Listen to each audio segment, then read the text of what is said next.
Jadi sebenarnya kenapa BI itu selalu mirroring dengan the Fed, itu tujuannya ada dua sebetulnya. Yang pertama itu kita ingin menjaga stabilitas nilai tukar kita. Jadi kalau semisalkan contohnya Amerika di sini naikin suku bunga, kalau kita nggak naikin suku bunga juga, investor jadi kabur tuh takutnya. Iya. Karena kita negara yang dinilai lebih beresiko, cenderung harusnya suku bunganya lebih tinggi dibandingkan negara yang resikonya lebih rendah. Karena bonds ini serinya banyak nih Kak, dia memiliki respon yang berbeda-beda juga terkait dengan sensitivitas ketika suku bunga itu naik atau turun. Semakin panjang durasinya, itu dia akan lebih sensitif terkait dengan pergerakan harganya ketika suku bunga itu berubah. Halo kawan Visto, apa kabarnya? Semoga dalam keadaan baik ya. Kawan Visto, kembali lagi bersama saya, Cheryl Tanuwijaya dari tim riset investasiku. Nah, di kesempatan kali ini kawan Visto, kita akan mengulik secara lebih lanjut bagaimana seluk-beluknya investasi di pasar obligasi. Tapi sebelum itu, saya perkenalkan dulu ya sama partner saya hari ini, Mas Isvan dari Bank Mega. Halo kawan Visto, perkenalkan aku Isvan dari Fixed Income Bank Mega.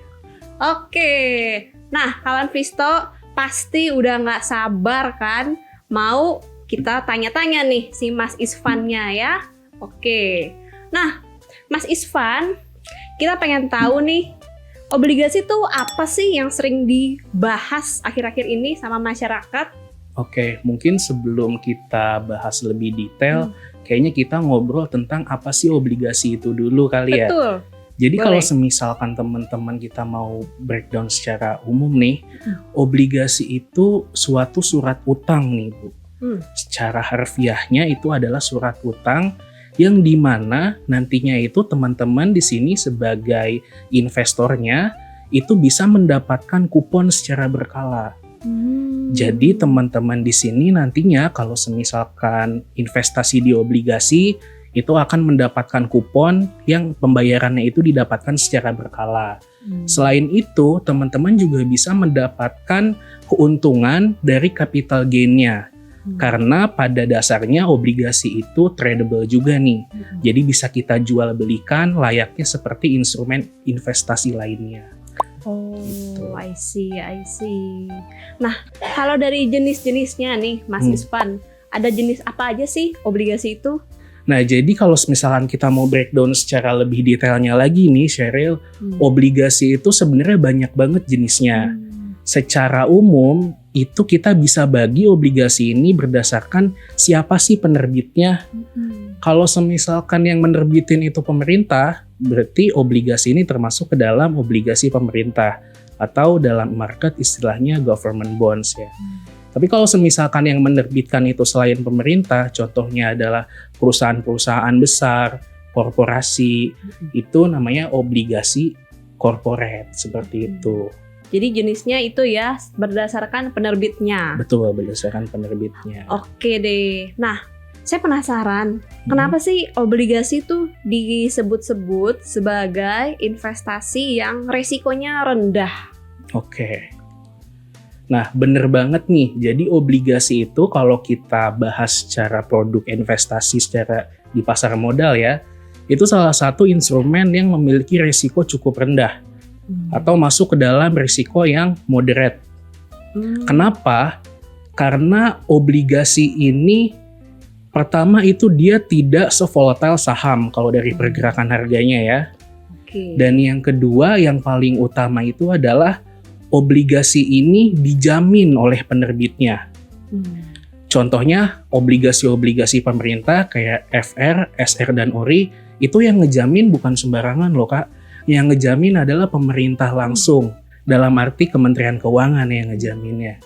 Jadi bisa kita bilang bahwa kalau kita mau investasi tentu terlebih di obligasi pemerintah, itu resiko gagal bayarnya itu bisa dibilang nol. Karena yang ngejamin pemerintah langsung gitu melalui Kementerian Keuangan kan kayak wow banget kan. Wah, jadi berasa kayak sultan banget ya kawan Visto. Bayangin, pemerintah aja dikasih utang sama kita gitu. Iya. Dan mungkin kalau ada sedikit tambahan lagi, kalau di obligasi, kenapa dia itu lebih minim risikonya dibandingin produk pasar modal lainnya gitu ya. Karena sebenarnya secara pencatatan di akuntansinya, kalau semisalkan suatu perusahaan itu menerbitkan obligasi, itu dia tercatatnya sebagai liabilities nih Kak. Beda dengan kalau semisalkan suatu perusahaan itu IPO dalam bentuk saham gitu ya. Yang which is itu kan sebenarnya masuknya ke equity-nya dia. Artinya apa? Artinya amit-amit nih. Amit-amit banget misalkan ada suatu perusahaan ngeluarin obligasi dan saham, terus perusahaannya pilot, amit-amit banget ya, kita nggak mau. Iya. Cuman kalaupun itu kejadian, yang perlu atau yang memiliki prioritas lebih tinggi untuk dibayarkan kerugiannya itu adalah si pemegang obligasi dibandingin dengan pemegang saham, seperti itu. Kita kan sehari-hari familiar ya, seringkali wah ada data ekonomi nih yang mau rilis. Nah, ada nggak sih pengaruhnya data-data ekonomi baik domestik maupun global terhadap kinerja kita nih dalam investasi obligasi? Oke, pastinya ada banget ya, kayak itu sangat berpengaruh sekali. Terutama data ekonomi makro nih dari suatu negara ya. Kalau misalkan kita di Indonesia, berarti kita biasanya akan fokus ke data-data ekonomi makro domestik nih. Apa aja sih data yang biasanya kita anggap itu sebagai data, wah ini sangat penting nih untuk kita ketahui ya. Biasanya itu data-data yang nantinya akan merujuk kepada kebijakan atau ekspektasi terhadap suku bunga nih Kak. Mulai dari data inflasi misalkan, lalu ke data GDP, hingga ke data ketenaga kerjaan, bahkan ke data-data yang akan merujuk ke penguatan atau pelemahan mata uang kita seperti data trade balance dan sebagiannya. Oh iya. Sesignifikan aja apa sih yang paling signifikan, yang mana dari data-data itu? Oke, kalau misalkan kita mau breakdown, sebenarnya semuanya memiliki proporsinya masing-masing ya kayak. Cuman saat ini kalau kita berkaca ke data global, yang cukup signifikan ini adalah data inflasi sih. Jadi dari data inflasi dan juga data ketenaga kerjaan. Sebelumnya kalau misalkan kita lihat secara lebih detail, kan kadang kalau kita baca suatu market update itu kita nggak langsung disuguhin data domestik ya. Biasanya kita disuguhin data global dulu tuh. Data global yang paling umum kita temuin itu kan biasanya dari US kan ya. Nah kenapa sih kok kita harus juga ngurusin data ekonomi negara orang gitu seakan-akan kan? Nah sebenarnya jawabannya itu adalah BI itu umumnya melakukan benchmarking terhadap dengan kondisi global secara umum nih Kak. Dalam kasus ini yang sangat berpengaruh saat ini adalah Amerika kan ya.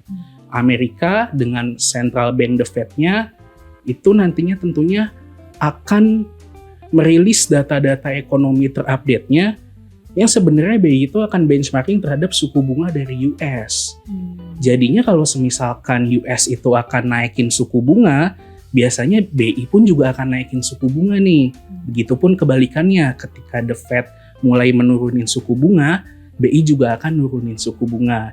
Jadinya tentunya kita nggak hanya fokus ke data-data domestik aja, tapi kita juga tetap harus open ke data-data ekonomi global. Oke. Nah, penasaran juga kenapa sih BI itu kesannya kayak selalu mengikuti kebijakan The Fed. Kalau naik, kalau turun, kayak gitu. Sebenarnya kalau kita breakdown, kita ini Indonesia ini masih masuk ke dalam negara emerging country ya. Jadi kita negara yang quote-unquote negara sedang berkembang nih Kak. Beda sama Amerika yang dia itu merupakan negara maju nih. Jadi sebenarnya kenapa BI itu selalu mirroring dengan The Fed, itu tujuannya ada dua sebetulnya. Yang pertama itu kita ingin menjaga stabilitas nilai tukar kita. Jadi kalau misalkan contohnya Amerika di sini naikin suku bunga, kalau kita nggak naikin suku bunga juga, investor jadi kabur tuh takutnya. Karena kita negara yang dinilai lebih beresiko, cenderung harusnya suku bunganya lebih tinggi dibandingkan negara yang resikonya lebih rendah. Tapi kebalikannya, kalau misalkan The Fed udah nurunin suku bunga, kita juga masih di situ-situ aja, khawatirnya nanti ekonomi kita stuck nih. Kita malah jadi nggak tumbuh seperti itu, Kak. Kan kalau kita berinvestasi di obligasi gitu ya, kira-kira gambaran profitnya tuh seperti apa sih? Profitnya berapa? Atau kalau boleh pakai contoh kasus, misalnya pakai modal 100 juta nih, kira-kira seperti apa sih returnnya? Terus holdnya, simpan obligasinya nih berapa lama gitu? Oke, jadi kalau sebelum kita bahas ke contoh kasus nih Kak, kita coba bedah apa aja sih keuntungan yang kita dapat kalau kita beli obligasi gitu ya. Secara umum keuntungan yang bisa kita peroleh ketika kita beli obligasi itu ada dari 2 sumber nih. Sumber yang pertama itu dari kupon yang dibayarkan secara berkala, dan itu tiap serinya beda-beda BTW. Ada yang tiap bulan kita bisa dapat kupon, ada yang per 6 bulan sekali kita bisa dapat kupon, dan juga besarannya beda-beda nih. Yang kedua itu dari capital gain atau dari keuntungan pada saat kita beli dan menjualnya lebih mahal. Nah, biasanya mungkin kalau teman-teman aktif di trading, yang diincar yang capital gain ini nih ya. Jadi buy low, sell high seperti itu. Balik lagi ke pertanyaan Sheryl tadi, kalau seberapa lama dan berapa minimum yang diperlukan untuk trading gitu ya. Sebenarnya ini balik lagi ke masing-masing individunya. Karena tiap masing-masing individu memiliki capitalnya masing-masing, risk to reward ratio-nya masing-masing. Profil risikonya juga beda-beda. Betul.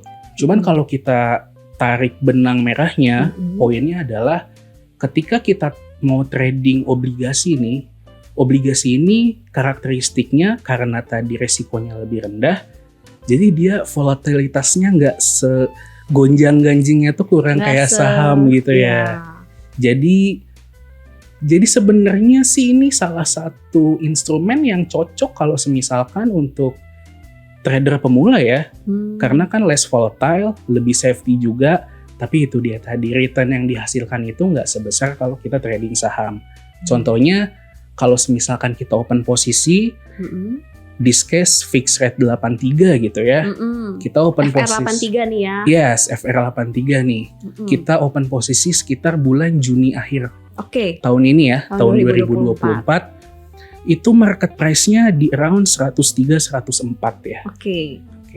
Contoh di 104, kita beli 104, kita hold sampai bulan September kemarin nih Kak. 3 bulan nih. 3 bulan ya, kita hold sampai 3 bulan. Dan itu tepat banget waktu BI lagi nurunin suku bunga tuh. Iya. Itu di bulan September itu harganya udah di around 106-107 tuh Kak. Oh, I see. Jadi ada capital gain around 2-3% dengan hold 3 bulan. Itu hanya dari capital gainnya doang. Nah, dari kuponnya gimana tuh? Nah, dari kuponnya fixed rate 83 itu memiliki kupon around 6,9 atau 7. Correct me if I'm wrong ya, nanti bisa di cross check lagi.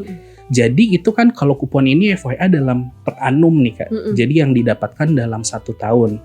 Jadi kalau semisalkan 3 bulan itu tinggal kita bagi 3 aja, di around 1,5an. Jadi total return yang kita dapat itu bisa 3-4%. Dengan risiko yang bisa aku bilang moderate nih, hampir zero risk ya. Low risk lah ya. Low risk, betul. Seperti itu sih. Karena ini kan satu diterbitkan sama pemerintah kan. Iya, betul.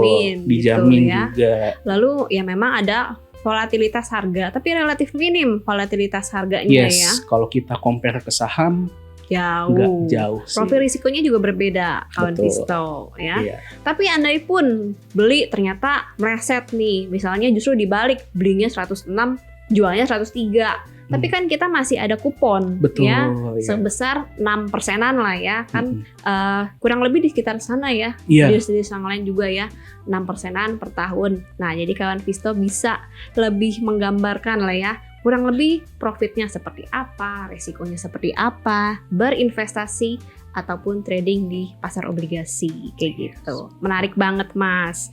Nah kita juga penasaran ya, supaya kita bisa cuan maksimal dalam trading obligasi nih ya. Parameter apa aja jenis-jenis obligasi atau variabel apa yang perlu lebih difokuskan, yang perlu lebih dipantau? Apakah yieldnya, tenornya, atau apa? Oke. Jadi untuk ngejawab ini sebenarnya kita harus lihat karakteristik dari si obligasi itu sendiri ya. Jadi kalau kita breakdown, obligasi ini komponennya tuh apa aja sih? Apa yang dapat menjadi salah satu keputusan investor bahwa oke, obligasi ini bagus gitu ya. Kalau kita bedah, sebenarnya ada beberapa komponen yang harus kita ketahui nih Kak. Ada beberapa aspek parameter yang harus kita ketahui sebelum kita beli obligasi. Yang pertama itu tentunya kupon. Mungkin teman-teman di sini udah tahu semua ya kupon. Kupon itu apa? Kupon itu ya besaran dalam jumlah persentase per tahun yang akan kita terima dalam suatu periode waktu tertentu ketika kita beli obligasi itu. Nah, yang kedua, ini yang mungkin agak sedikit beda nih dengan instrumen investasi lainnya, yaitu harga pasarnya.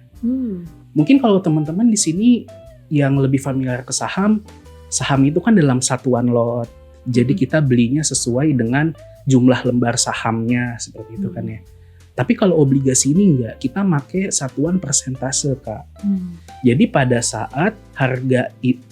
saat suatu obligasi itu launching, umumnya harganya itu ada di par. Par itu apa? Par itu adalah 100% dari national amount-nya. Jadi contoh ada fixed rate 100, notional amount-nya 10 juta nih. Pada saat harganya di par, itu kita memerlukan uang sebesar 10 juta dikali 100%. Seperti itu. Nah, ketika obligasi itu launching, di situ yang bergerak itu adalah harga pasarnya. Seperti itu. Jadi kadang harganya ini di atas 100%, atau kadang harganya juga di bawah 100% nih Kak. Kita umumnya menyebutnya pada saat pergerakan itu harganya below atau above par. Seperti itu. Nah, itu yang dari segi harga ya Kak ya. Yang ketiga dari sisi tenor nih. Obligasi itu juga macam-macam tenornya. Ada obligasi jangka pendek, ada obligasi jangka menengah, sampai jangka panjang. Untuk klasifikasinya sebenarnya beda-beda ya. Tiap orang mengkategorikannya apakah itu jangka pendek, jangka menengah, atau jangka panjang. Cuman di sini kalau aku pribadi dan teman-teman dari tim kita juga itu mengkategorikannya kalau long tenor itu di atas sekitar 15 tahunan, 15 lebih itu sekitar long tenor. Kalau misalkan untuk yang medium tenor itu ada di tenor around 10 tahun. Kalau short tenor itu di bawah 5 tahun. Seperti itu. Dari situ nantinya ada juga nih istilah lain. Namanya yield nih Kak. Sebenarnya yield ini yang suka dijadikan acuan oleh para investor pada umumnya. Kenapa? Karena yield ini merupakan suatu perhitungan total imbal balik yang kita dapatkan ketika kita menghold obligasi tersebut sampai jatuh tempo. Istilahnya adalah yield to maturity. Jadi perhitungannya seperti apa? Yield itu dipengaruhi oleh ketiga faktor yang aku sebutin tadi tuh. Dia dipengaruhi oleh harga pasarnya, dipengaruhi oleh kuponnya, dan juga dipengaruhi oleh tenornya juga. Karena pada dasarnya yield to maturity itu sebenarnya modifikasi dari perhitungan present value. Kalau durasi gimana? Nah, kalau durasi ini kita agak lebih advance lagi nih. Jadi kalau durasi itu sebetulnya sensitivitas pergerakan harga bonds itu ketika terjadi perubahan suku bunga. Karena bonds ini serinya banyak nih Kak. Dia memiliki respon yang berbeda-beda juga terkait dengan sensitivitas ketika suku bunga itu naik atau turun. Semakin panjang durasinya, itu dia akan lebih sensitif terkait dengan pergerakan harganya ketika suku bunga itu berubah. Artinya sebetulnya akan lebih volatilitas juga nih. Jadi makanya kalau misalkan teman-teman yang memang tujuannya untuk trading agar cuan maksimal, itu bisa menggunakan bonds dengan analisa durasi yang panjang. Nah, durasi ini beda sama tenor ya BTW. Jadi kalau misalkan kita analisa lebih dalam lagi nih durasi itu apa, Yang mempengaruhi durasi itu secara umum ada dua. Dari tenornya dan juga dari kuponnya. Semakin tinggi tenornya, itu durasinya akan semakin panjang. Tapi kalau berkebalikan dengan kuponnya, kalau kuponnya itu lebih tinggi, biasanya durasinya lebih pendek tuh Kak. Oh, I see. Nah, saya juga penasaran nih Mas, kenapa pemerintah tuh menerbitkan surat utang dengan tenor yang berbeda-beda gitu? Kenapa nggak dibikin seragam aja? Iya sih, kalau seragam kayaknya teman-teman akan lebih gampang juga soalnya kayak nggak perlu mikirin kayak aduh nih banyak banget, ada yield, ada kupon segala macam gitu ya. Kelihatannya. Iya. Tapi apa alasannya? Nah, sebenarnya ada alasan yang cukup penting nih Kak di balik itu semua. Jadi, pertama, obligasi itu diterbitkan berdasarkan acuan suku bunga nih. Suku bunga apa? Suku bunga yang berlaku pada saat obligasi tersebut diluncurkan. Kita pakai perandaian kali ya.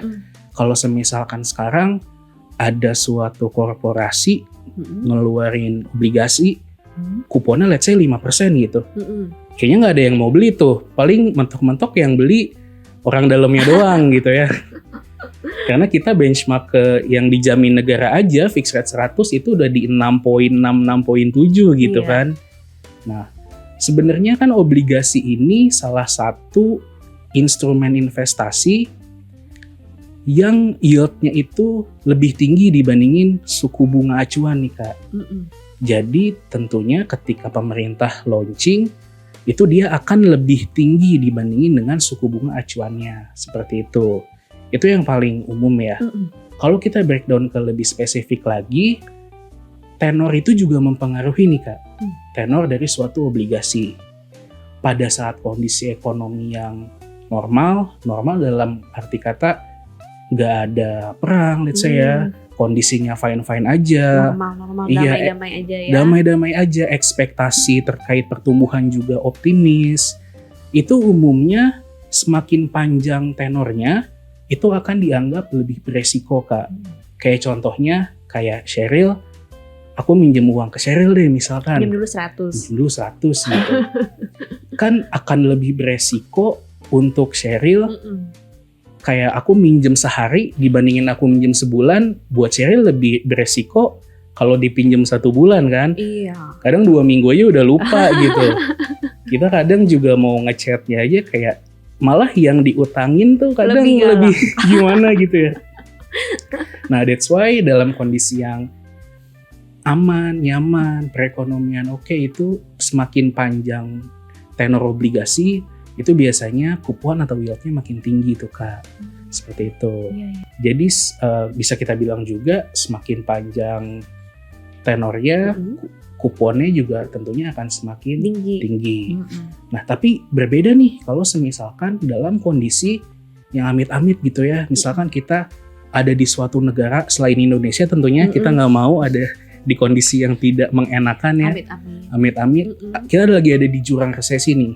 Kayak contohnya waktu Amerika kemarin nih kan sempat ada yang isu-isu ya. Isu-isu mereka ada di jurang resesi gitu ya.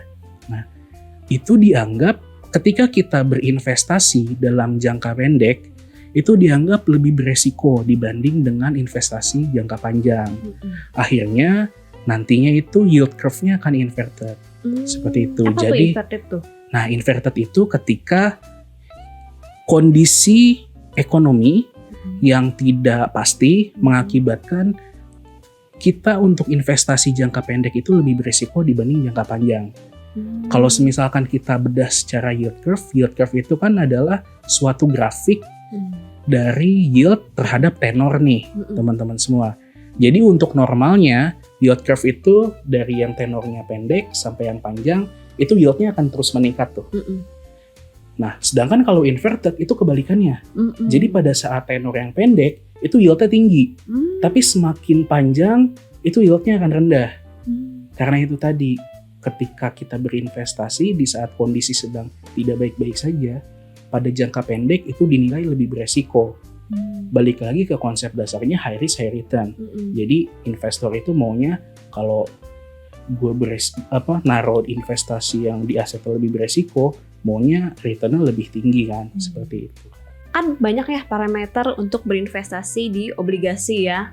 Nah, tapi kalau misalnya sampai rugi nih, seperti apa ya resikonya? Nah, yang paling ekstrim mungkin. Yang paling ekstrim ya. Sebenarnya kalau kita investasinya di investasiku nih, sejauh ini di investasiku itu sangat memilah juga seri-seri obligasi apa yang kita tawarkan ke nasabah-nasabah kita. Karena itu tadi, nggak semua obligasi itu bagus. Ya kalau kita secara umum ya nggak semua instrumen investasi itu bagus kan ya. Kayak kita ngomongin saham pun ada klasifikasinya. Sama nih di obligasi juga seperti itu. Nah, that's why kita memang tidak menjual semua jenis obligasi yang ada di Indonesia. Kita pilihkan, jadi teman-teman nggak perlu khawatir nih.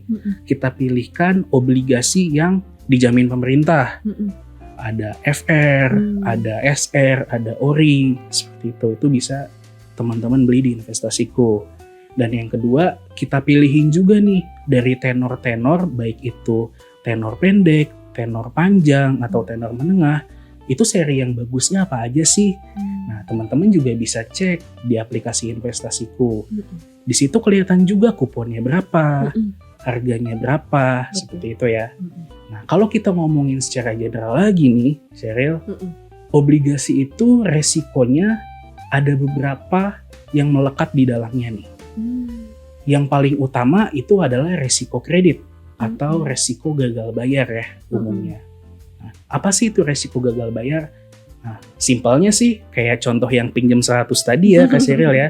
Ketika aku minjem Sheryl 100.000, ada resiko di Sheryl bahwa aku nggak balikin uangnya. Betul. Itu namanya resiko kredit atau resiko gagal bayar. Sama seperti kalau misalkan ada perusahaan yang menerbitkan obligasi nih. Nah, tapi tenang aja. Beberapa analis atau beberapa ahli ekonomi itu beranggapan juga bahwa kalau semisalkan obligasi pemerintah, apalagi pemerintah Indonesia ya, itu dijamin 100% oleh negara. Jadi sangat kecil atau bahkan bisa dibilang zero risiko defaultnya atau risiko kreditnya. Baik dari sisi pembayaran kupon ataupun pembayaran prinsipal pada saat jatuh tempo nih Kak. Seperti itu. Nah yang kedua, risiko apa lagi sih yang ada di obligasi?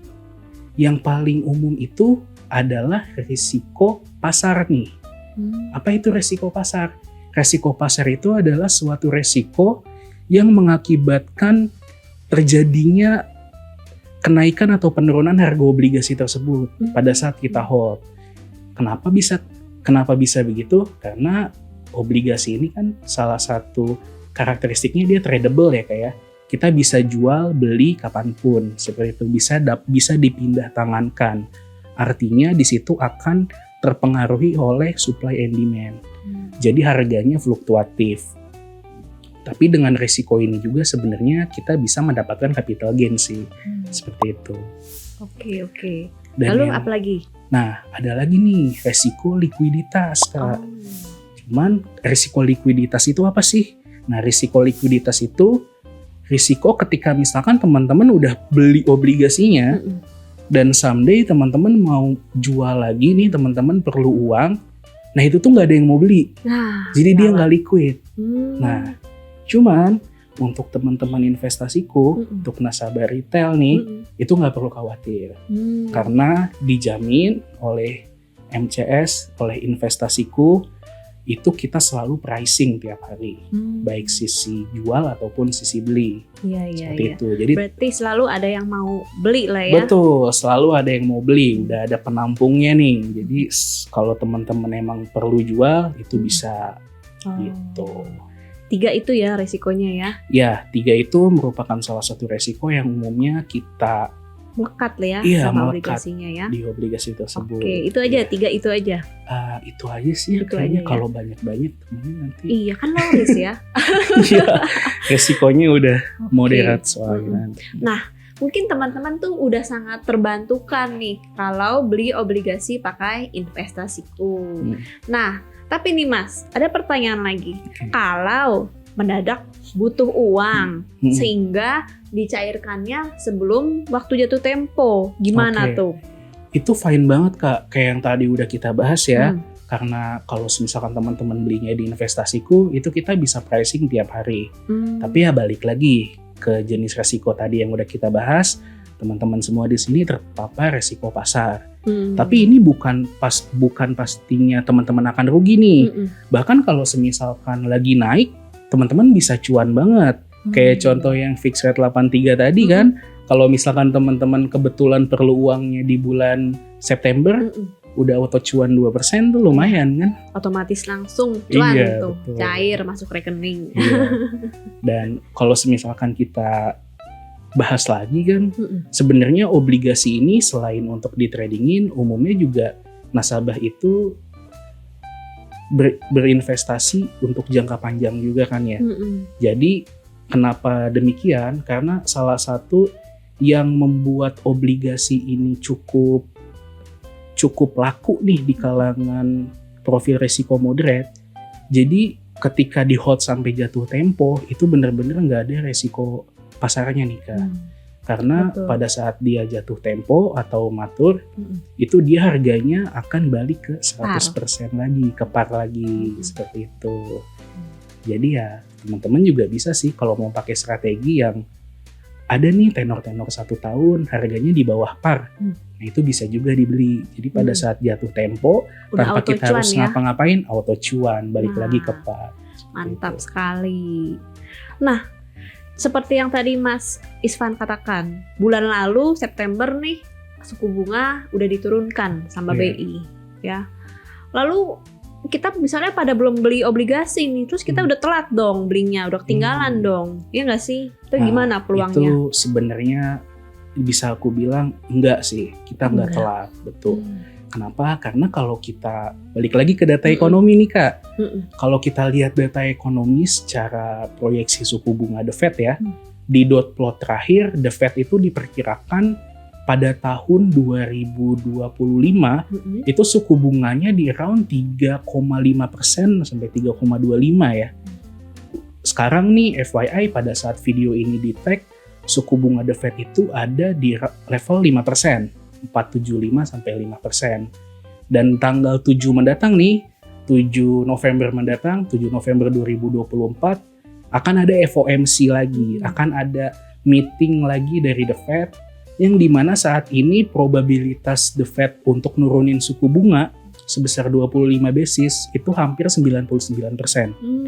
Jadi hampir pasti lah ya. iya, kita udah bisa bilang hampir pasti 100% bahwa The Fed itu akan menurunkan Mangkas. suku bunganya lagi. Terlepas siapapun presiden yang menang. Betul, terlepas siapapun presiden yang menang. Karena pada saat ini di tag tanggal 5 nih kebetulan ya. 5 Jadi November. lagi panas-panasnya Trump sama Harris nih. Gitu. Nah, balik lagi.